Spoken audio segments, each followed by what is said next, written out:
Right வா. இந்த question என்ன சொல்கிறான்னு பாருங்கள். ஒரு பள்ளியில் உள்ள எத்தனை ஆசிரியர்கள் சொன்னாங்கன்னா 15 ஆசிரியர்களின் சராசரி வயது 42. அந்த ஆசிரியர்கள் வயதானது இந்த மாதிரி கொடுத்துட்டான். அந்த 15 டீச்சரோட ஏஜை அவன் கொடுத்துட்டான். எனில் எக்ஸின் மதிப்பை கண்டுபிடித்து ஆசிரியர்கள் வயது, இது வேணாம்பா. இங்கே கொஷின் நம்ம கொடுத்த ஆப்ஷன் வரும், எக்ஸின் மதிப்பு மட்டும்தான் கேட்டிருக்கோம், ஆசிரியர்கள் வயதுலாம் வேண்டாம். ரைட்டா, இது அடிச்சிருங்க. எக்ஸின் மதிப்பை காண்க. இது கூட எக்ஸின் மதிப்பை காண்க, இதான் கொஷின். எக்ஸின் மதிப்பை காண்க, இதான் கொஷின். இதான் நம்ம ஆப்ஷன் கொடுத்துருக்கோம். ஒரு ஆசிரியரோட வயதுனா என்ன, அந்த 2 ஆசிரியர் யார்பா, ஒன்று எக்ஸு, இன்னொருத்தர் யார்பா எக்ஸ் ப்ளஸ் எக்ஸ். அது புக்கில் அப்படி கேட்டிருக்கோம். அந்த 2 ஆசிரியரோட வயசை சொல்லுங்கன்ற, நம்ம அதெல்லாம் வேணாம். இங்கே எக்ஸின் மதிப்பை காண்க.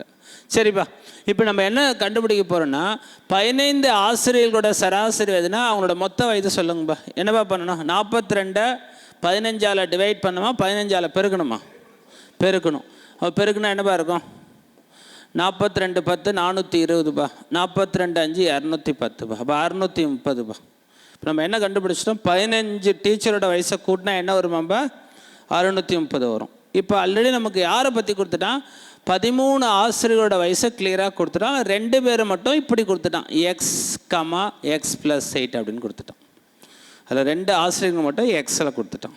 சரி, நம்ம ஆட் பண்ணோம். அப்படியே இது ஆட் பண்ணிகிட்டே வாங்கப்பா. 35 plus 42 plus 48 x plus X plus 8 plus 40 plus 43 plus 50 plus 46 plus 50 37 32. ஏன்னா நிறைய பேர் இருக்காங்களா, 15 பேர் இருக்காங்களா, அதனால் அவ்வளோ டேட்டாவை ஆட் பண்ணணும். விஷயம் ஈஸி தான். ரைட்பா, கூட்டினா 630 வரணும்பா. இது கூட்டினா என்னப்பா இருக்குது, அப்படியே ஆட் பண்ணிட்டே வாங்கப்பா. அப்படியே லாஸ்ட் நம்பர் வச்சு ஆட் பண்ணுங்க.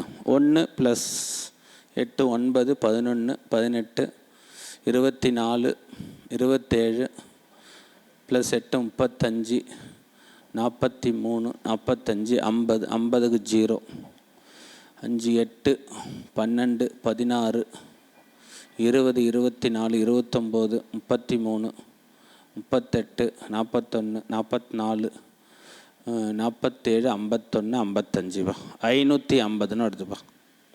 ரைட்டா, ஓகே பாருங்கப்பா. இது வரை கூட்டினா 550. இந்த 550 ஈக்குவல் நம்ம என்ன, இங்கே எத்தனை எக்ஸ் பாருக்கு, இதை ஆட் பண்ணிங்க 2x. ஓகே பாருங்கப்பா, கரெக்டாக ஆட் பண்ணியிருக்கான் பாருங்க. ஓகே பாருங்கப்பா, இப்போ ஃபுல்லாக ஆட் பண்ணிட்டோம்பா. எக்ஸ் ப்ளஸ் எக்ஸ் 2x, மற்ற நம்பரை அப்படியே ஆட் பண்ணால் 550. இப்போ 2x ஈக்குவல் டு 630ல் 550 போச்சுன்னா 80ன்னு வரும்பா. அப்போ 2x 80னா அப்போ எக்ஸ் எவ்வளோப்பா சொல்லுங்கப்பா.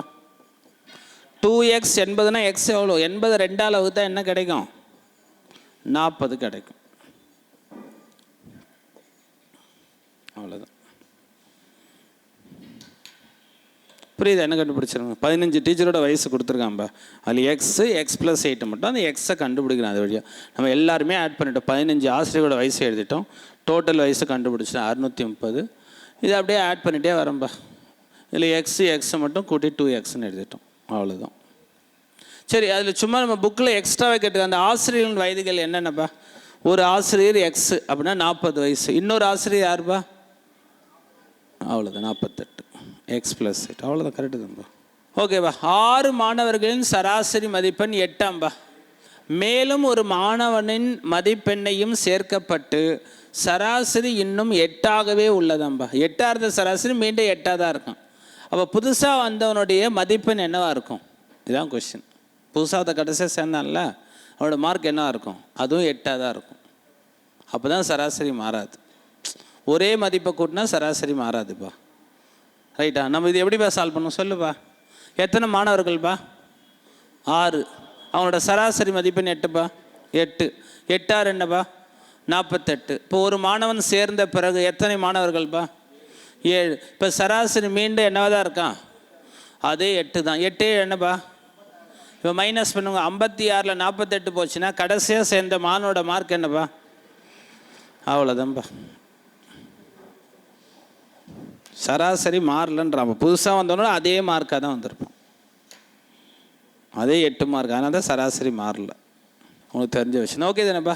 இது 6 ஸ்டூடெண்ட்டோட டோட்டல் மார்க்கு, இது 7 ஸ்டூடெண்ட்டோட டோட்டல் மார்க். மைனஸ் பண்ணால் கடைசியாக சேர்ந்த மாணவரோட மதிப்பெண்ணை சொல்லிடலாம்.